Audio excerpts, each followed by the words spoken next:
করার লক্ষ্যে মহাগ্রন্থ কোরআনুল কারিমার 114টি সূরার 49 নম্বর সূরা সূরাতুল হুজরাত এর 2 নম্বর আয়াতে কারিমা তেলাওয়াত করেছি। তেলাওয়াতকৃত আয়াতের উপর ভিত্তি করে আজকের এই মুবারক ইসলামী মহাসম্মেলনে কিছু কথা আপনাদের সামনে তুলে ধরার জন্য মহান মালিকের দরবারে তৌফিক ভিক্ষা চাই। ওমা তৌফিকি ইল্লা বিল্লাহ। আল্লাহ যেন আমাকে কিছু কথা বলার জন্যে এবং সে অনুযায়ী আমাদের সবাইকে আমল করার তৌফিক এনায়েত ফরমান। আওয়াজ দেবেন আল্লাহুম্মা আমিন। এই মাহফিল এটা ছোটোখাটো একটি মাহফিল বললে বা দুনিয়াবি একটি প্রোগ্রামের কথা চিন্তা করলে আমাদের ভুল হবে, ঠিক কিনা বলেন? এটা হচ্ছে কোরআনের মাহফিল। এই কোরআনের মাহফিলের মর্যাদা, সম্মান, ইজ্জত আকাশচুম্বী। সুতরাং এই মাহফিলে সকাল থেকে তো গোটা প্যান্ডেল কানায় কানায় ভরপুর হয়ে যাওয়ার কথা ছিল, ঠিক কিনা বলেন? কিন্তু দুঃখের সাথেই বলতে হচ্ছে পোস্টালে যে নামটি আছে এটি আসলেও তো মাঠে মোটামুটি একটা কোণা ভরে যাইত। কিন্তু অত্যন্ত পরিতাপের বিষয়, মাইকে গর্জনা আছে কিন্তু উপস্থিতি নাই, ঠিক কিনা বলেন? আসুন আমরা আজকে এই গোটা পৃথিবীর শ্রেষ্ঠ কিতাব, এর নাম কি? কোরআনুল কারীম। এই কোরআনুল কারীমা থেকে কিছু কথা শুনবো। তার আগে জেনে নেই এই কোরআন কত বড় মর্যাদাবান একটা কিতাব আল্লাহ তাআলা আমাদেরকে দান করেছেন। বলেন সুবহানাল্লাহ। পৃথিবীতে 18,000 মাখলুক আছে, কম বেশ যাই থাকে। এর মধ্যে শ্রেষ্ঠ জাতির নাম কি বলেন তো? সবাই তো বললেন না, হ্যাঁ? শ্রেষ্ঠ জাতির নাম হচ্ছে মানুষ। কি জাতি? মানুষ। এটা কি সম্মানিত নাকি বেজ্জতি কৃত লোক? সম্মানিত। কে বলছেন এই কথা? আল্লাহ। আল্লাহ রাব্বুল আলামিন কোরআনুল কারীমের মাজিদ স্পষ্ট বর্ণনা করেছেন, লাকাদ কাররামনা বানি আদম। আল্লাহ রাব্বুল আলামিন বলেন, গোটা মাখলুকের মধ্যে মানব জাতিকে আমি আল্লাহ রাব্বুল আলামিন শ্রেষ্ঠ জাতি হিসাবে ঘোষণা দিয়ে দিলাম। সুবহানাল্লাহ। আমরা কোন জাতি? শ্রেষ্ঠ জাতি। কি জাতি? আমার সাথে একটু পার্টিসিপেট করতে পারবেন না ইনশাআল্লাহ? কথা বোঝা যাচ্ছে? যদিও উপস্থিতি কম, আলোচনা করাই কষ্ট, তারপরেও বলি। তাহলে আমরা কোন জাতি? শ্রেষ্ঠ জাতি। কোন জাতি? আল্লাহ রাব্বুল আলামিন বলেছেন মানব জাতি শ্রেষ্ঠ জাতি। আবার এই জাতির কথা আল্লাহ পাক অন্যত্র বর্ণনা করলেন, উলাইকা কাল আনআম বাল হুম আদাল। মানুষ তো মানুষ না, বরঞ্চ চার পায়া জানোয়ারের চাইতেও তারা খারাপ। কি বললেন এই কথা? তাহলে আল্লাহ এক জায়গায় বললেন মানুষ শ্রেষ্ঠ জাতি, আরেক জায়গায় বললেন মানুষ তো মানুষ নয়, মানুষ বরং চার পায়া জানোয়ারের চাইতেও খারাপ। কেন বলছেন? এর পেছনে কারণ নাই? আল্লাহ রাব্বুল আলামিন বলেন, ওয়ামা খালাকুতুল জিন্না ওয়াল ইনসা ইল্লা লিয়াবুদুন। আল্লাহ রাব্বুল আলামিন বলেছেন মানব জাতিকে এবং জিন জাতিকে একমাত্র আমার দাসত্ব করার জন্যে, গোলামি করার জন্যে সৃষ্টি করেছি। বন্ধুগণ, আজকে এটা কোরআনের মাহফিল, এত সুন্দর আয়োজন করা হয়েছে। কোরআনের কথা হবে, কোরআনের সুধা আপনারা আহরণ করবেন, সেটা অনুযায়ী আপনাদের জীবনটাকে ঢেলে সাজাবেন। কিন্তু দেখা যাচ্ছে হাজারো মানুষ রাস্তাঘাটে চলে, আল্লাহর কোরআনের মাহফিলে লোক নাই। এর চাইতে অপরাধ, এর চাইতে জঘন্যতম আর কি বা হতে পারে? ঠিক কেন বলেন?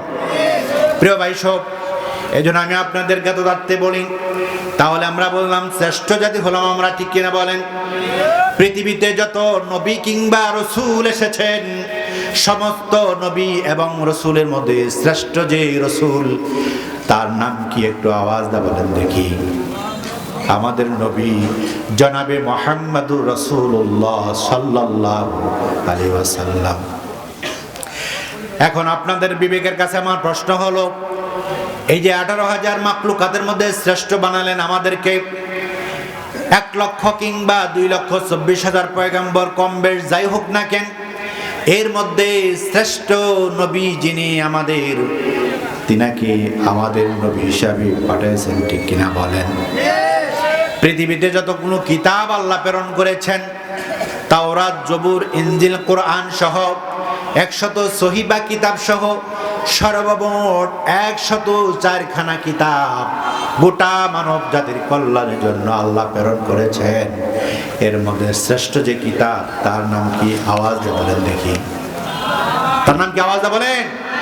তার নাম হলো কোরআন। এই কোরআন কাদেরকে দিয়েছেন? আমাদেরকে। কাদেরকে? তাহলে এবার আপনারা চিন্তা করে দেখেন, পৃথিবীতে যত মাখলুক আছে, সর্বশ্রেষ্ঠ মাখলুক বানানো আমাদেরকে, ঠিক কিনা বলেন?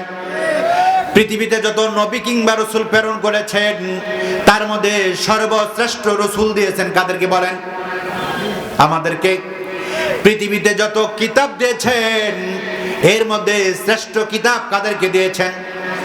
আমাদেরকে দিয়েছেন। পৃথিবীতে যত উম্মত আছে, শ্রেষ্ঠ উম্মত কারা? আমরা। তাহলে মানুষের দিক দিয়ে আমরা শ্রেষ্ঠ, কিতাবের দিক দিয়ে শ্রেষ্ঠ, নবীর দিক দিয়ে শ্রেষ্ঠ, উম্মতের দিক দিয়েও শ্রেষ্ঠ। শুধুমাত্র আমরা আল্লাহর ইবাদত বন্দেগীর দিক দিয়ে হইলাম সবচাইতে নিকৃষ্ট। বলেন ঠিক কিনা? আওয়াজ দাও বলো মুসলমান, ঠিক কিনা? এই জন্য আমার আলোচনার প্রারম্ভে কথাটা না বললেই নয়। আল্লাহ যে কোরআনুল কারীমের মধ্যে অন্যত্র বলেছেন, উলাইকা কাল আনআম বাল হুম আদাল। মানুষ জাতি এমন জাতি, এরা 4-5 জানোয়ারের চাইতেও খারাপ। এই কথাটা কেন বললো?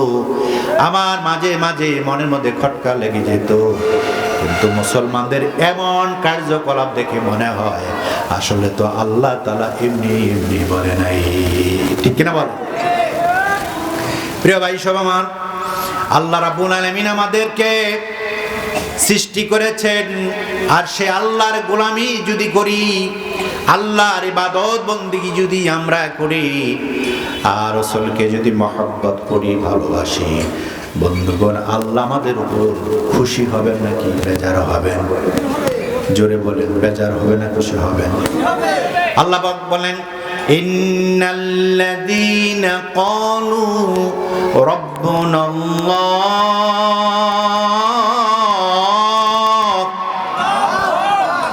আল্লাহ পাক বলেন, নিশ্চয় যারা ঈমান আনার পরে আমাকে রব বলে ডাক দেয়। আওয়াজ দা বলেন বন্ধু, কি বলে ডাকতে বলেছেন? আল্লাহ যদি আমরা যদি সবাইকে আল্লাহকে রব বলে ডাকি, আল্লাহ পাক রব্বুল আলামিন বলেন, সুম্মাস্তাকামু ফালা খাউফুন আলাইহিম ওয়ালা হুম ইয়াহজানুন।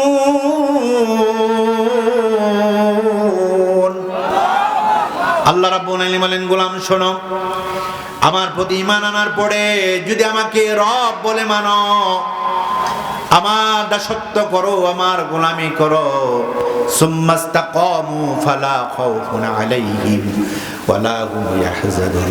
তোমাদের কোনো ভয় নাই, তোমাদের কোনো টেনশন নাই, তোমাদের কোনো চিন্তা নাই। আমি রব্বুল আলামিন তোমাদের জন্য আমি আল্লাহ হয়ে যাব। সুবহানাল্লাহ বলতেন না? আল্লাহ যদি আমাদের হয়ে যায়, আর রাসূল যদি আমাদেরকে শাফায়াত করে, বলুন তো জান্নাত আমাদের জন্য ওয়াজিব হবে কি হবে না? জোরে বলেন, হবে কি না? তাহলে আল্লাহর ইবাদত করা দরকার আছে না নাই? রাসূল আমাদের আদর্শ নেতা হিসাবে মানা দরকার আছে না নাই? কিন্তু আজকে আমরা রাসূলকে আদর্শ নেতা হিসেবে মানতে চাই, মানি। নেতার কথা আমরা অনেক মানি, কিন্তু রাসূল যে আমাদের আসল নেতা, এটা আমরা মানতে রাজি না, ঠিক কিনা বলেন? আল্লাহ রাব্বুল আলামিন পবিত্র কোরআনুল কারীমের মধ্যে স্পষ্টতর সুন্দর করে বর্ণনা করলেন, ওয়ামা আতাকুমুর রাসূলু ফাখুযুহু ওয়ামা নাহাকুম আনহু ফান্তাহু ওয়াত্তাকুল্লাহ।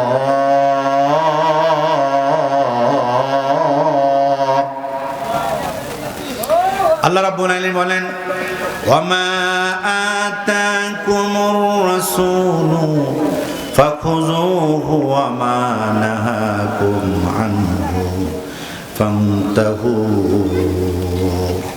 আল্লাহ পাক বলেন, আমার রাসূল তোমাদেরকে যা দেয় তা গ্রহণ করো, আর যা থেকে তোমাদেরকে বারণ করতে বলেছেন তা থেকে তোমরা বারণ হও, তবেই বোঝা যাবে তোমরা আল্লাহকে ভয় করো। সুবহানাল্লাহ বলতেন না? তাহলে স্পষ্ট কোরআনুল কারীমের এই সূরা হাশরের 7 নম্বর আয়াতে কারীমের মধ্যে বললেন, কার আদেশ মানতে বললেন? আল্লাহ রসুলের আদর্শে আদর্শবান হওয়ার জন্য, রসুলকে নেতা মানে তার হুকুম মানার জন্য আল্লাহ পাক বললেন। আর যদি আমরা রসুলের কথা মতো আমাদের জীবন ঢেলে সাজাই, তবে আল্লাহ পাক বলেন বুঝতে পারবো তোমরা আমাকে ভয় করো। সুবহানাল্লাহ বলতেন না? সুবহানাল্লাহ, সুবহানাল্লাহ। কিন্তু আজকে আমরা কি রসুলের কথা মতো চলি? রসুলের আদর্শে আদর্শবান হই, বরংস বলি আমরা অমক নেতার সৈনিক। ঠিক কিনা বলেন? আমরা কার সৈনিক হব? মুহাম্মদ রাসূলুল্লাহ। জোরে বলেন মুহাম্মদ রাসূলুল্লাহ সাল্লাল্লাহু আলাইহি ওয়াসাল্লাম। প্রিয় ভাই সব আমার, আল্লাহ পাক রব্বুল আলামিন নিজে যেখানে বললেন রসুলের কথা মতো চলা লাগবে, রসুলের আদর্শ মোতাবেক জীবন গড়া লাগবে, আল্লাহ রসুলের আদর্শ মোতাবেক যদি জীবন না গড়েন, বন্ধুগণ বলেন তো আপনি জান্নাত পাবেন নাকি? আওয়াজটা বলেন। বাস্তব একটা দৃষ্টান্ত আপনাদের মাঝে তুলে ধরি।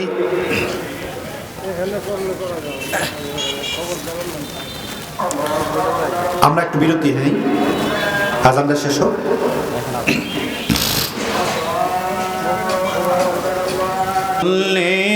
على سيدنا مولانا محمد وعلى آل سيدنا مولانا محمد بلغ العلا بكماله كشف الدجى بجماله حسنت جميع خصاله صلوا عليه وآله لا إله।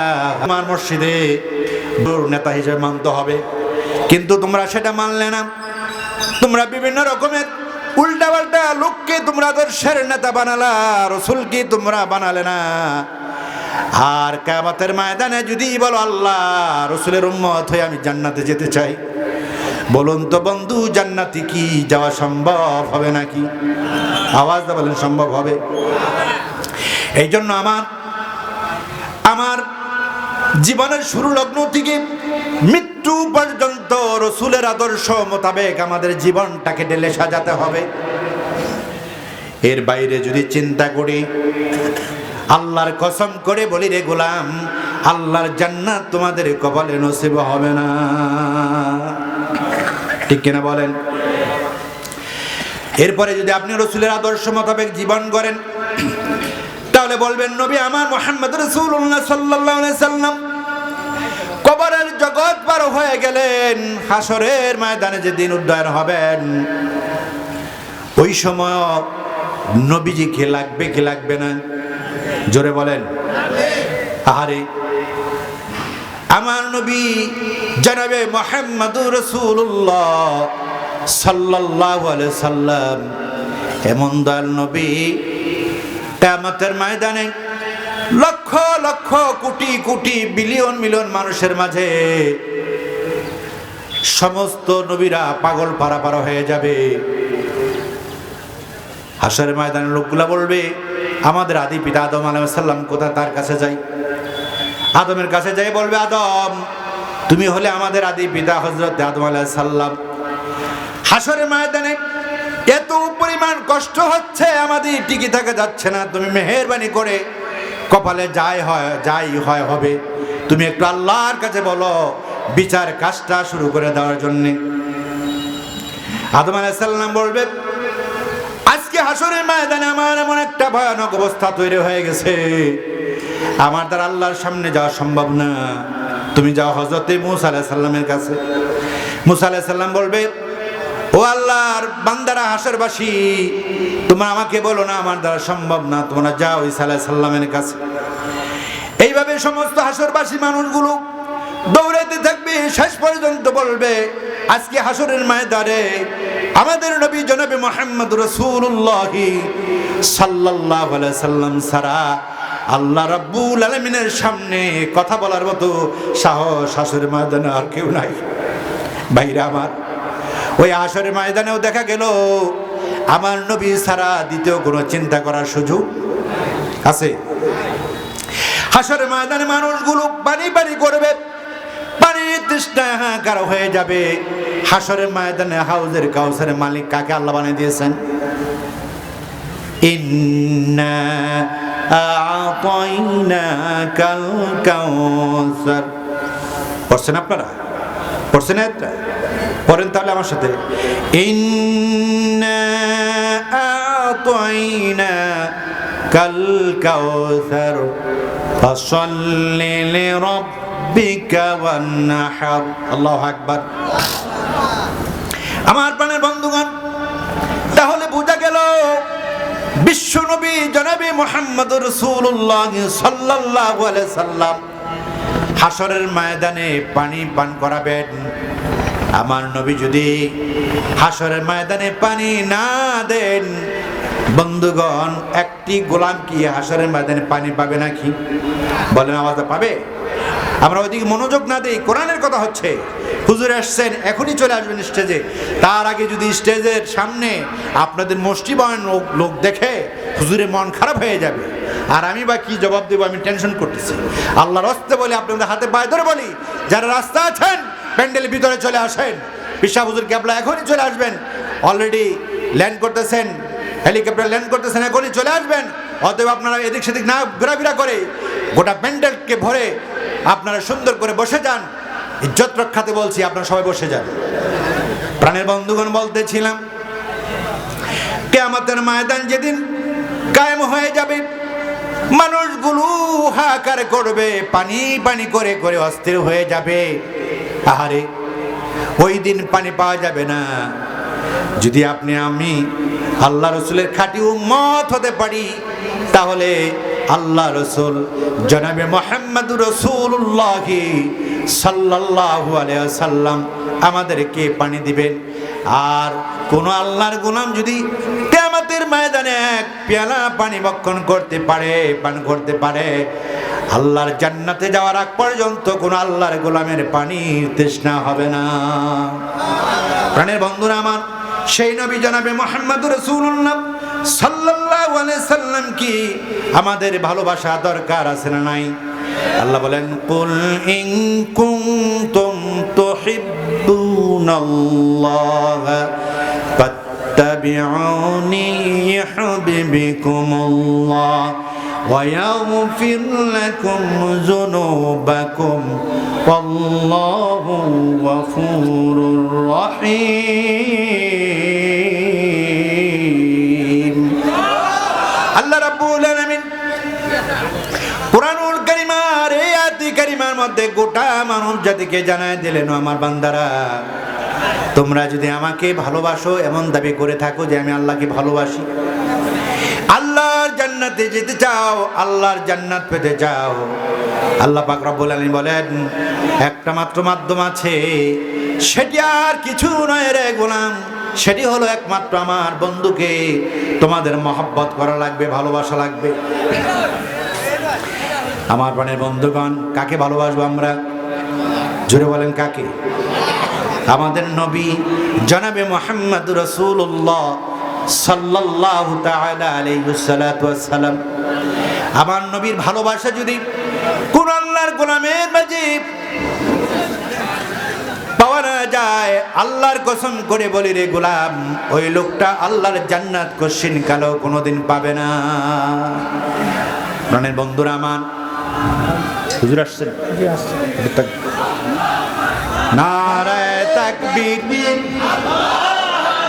নারায়ে তাকবীর, আল্লাহু আকবার। আমিরে তারিকের আগমন, শুভেচ্ছায় স্বাগতম। দড়িপাড়ার পক্ষ থেকে শুভেচ্ছা। আমিরে তারিকের আগমন, শুভেচ্ছায় স্বাগতম। দড়িপাড়া রামকৃষ্ণপুরের পক্ষ থেকে শুভেচ্ছা। আমিরে তারিকের আগমন, শুভেচ্ছায় স্বাগতম। দড়িপাড়া রামকৃষ্ণপুরের পক্ষ থেকে শুভেচ্ছা। নারায়ে তাকবীর, আল্লাহু আকবার। নারায়ে তাকবীর, আল্লাহু আকবার। আল্লাহু আকবার। নারায়ে তাকবীর, আল্লাহু আকবার। নারায়ে তাকবীর। আলহামদুলিল্লাহ। ডক্টর মোহাম্মদ এনায়েতুল্লাহ আব্বাসী, আমিরে তাহরিকে খতমে নবুয়ত বাংলাদেশ, শাইখুল হাদিস, মুনাজির মিল্লাত, আল্লামা মুফতি সাইয়্যিদ ডক্টর মোহাম্মদ এনায়েতুল্লাহ আব্বাসী সাহেব আমাদের মাঝে এই মাত্র উপস্থিত হলেন। আমাদের মাঝে এই মাত্র উপস্থিত হলেন। আমাদের প্রধান মেহমান, আমাদের মাঝে এই মাত্র উপস্থিত হলেন। আলহামদুলিল্লাহ, আল্লাহর কাছে শুকরিয়া আদায় করছি। আল্লাহ ওনাকে আমাদের মাঝে নিয়ে এসেছেন। আল্লাহ ওনার হায়াতের তয়বা দান করুন, আমিন।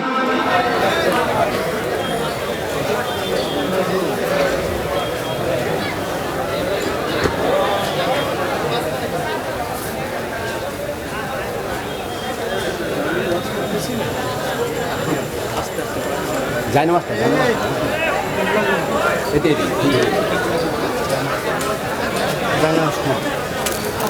বয়ান চলে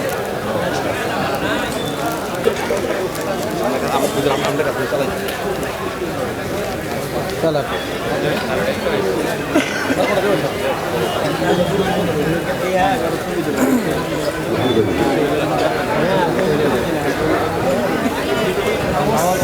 আলহামদুলিল্লাহ, হুজুর এসেছেন,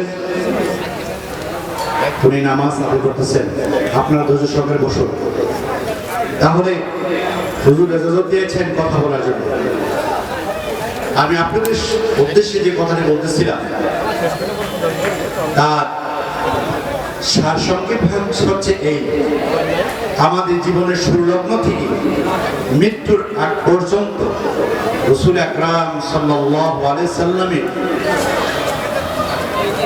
তাকে রেখে বিকল্প কোনো চিন্তা করলে আমাদের জন্য জান্নাত হারাম হয়ে যাবে, ঠিক কিনা বলেন? কারণ আমি বলতেছিলাম যে আপনি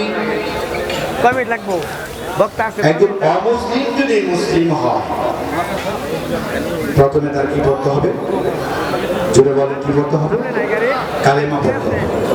কালেমা যদি শুধু বলে লা ইলাহা ইল্লাল্লাহ, মুসলমান হবে? সাথে কি লাগবে? আমার নবীজির নাম মুহাম্মদুর রাসূলুল্লাহ সাল্লাল্লাহু আলাইহি ওয়াসাল্লাম। ঢুকতাছে কালেমা পড়ার পরে দ্বিতীয় কাজ কি ইসলামে? নামাজ। নামাজের আগে আজান আছে কিনা? নাই। আজানের মধ্যেও যদি শুধু আল্লাহর বরত্ব ঘোষণা দেন, আল্লাহু আকবার, আল্লাহু আকবার, আজান কি কমপ্লিট হবে? কি লাগবে? আমার রাসূল কি লাগবে? আশহাদু আন্না মুহাম্মাদুর রাসূলুল্লাহ সাল্লাল্লাহু আলাইহি ওয়াসাল্লাম। এই বাক্যটা বলতে হবে কিনা বলে? তাহলে বোঝা গেল কালেমা পড়ার পরে নামাজ পড়বেন, নামাজের আগে আজানের মধ্যেও আমার রাসূলকে লাগবে, কিনা বলেন? এরপরে ইকামতের মধ্যে শুধু আল্লাহর ভক্ত বলেন আল্লাহু আকবার, আল্লাহু আকবার, ইকামত হবে। আমার নবীজির নাম আশহাদু আন্না মুহাম্মাদুর রাসূলুল্লাহ সাল্লাল্লাহু আলাইহি ওয়াসাল্লাম বলা লাগবে, কি বলেন? এরপরে ইমাম সাহেব নামাজ পড়াবেন। নামাজের মধ্যে আত্তায়াতু পড়বেন, দরুদ শরীফ পড়বেন, তারপরে সালাম ফিরাবেন ইমাম সাহেব, ঠিক কিনা বলেন?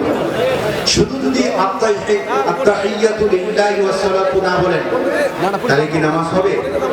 নবীর শানে সালাম যদি পেশ না করা হয় নামাজ হবে? তাহলে নামাজ শেষ করার আগে শর্ত হলো নবীর শানে সালাম, দরুদ ও সালাম পেশ করতে হবে, ঠিক কিনা বলেন? এরপরে আপনি দোয়া করবেন, দোয়ার মধ্যে যদি শুধু বলেন রব্বানা আতিনা ফিদ দুনিয়া হাসানা ওয়া ফিল আখিরাতি হাসানা ওয়া কিনা আযাবান নার, দোয়া কবুল হয়ে গেল? না, দোয়া কবুল হবে না।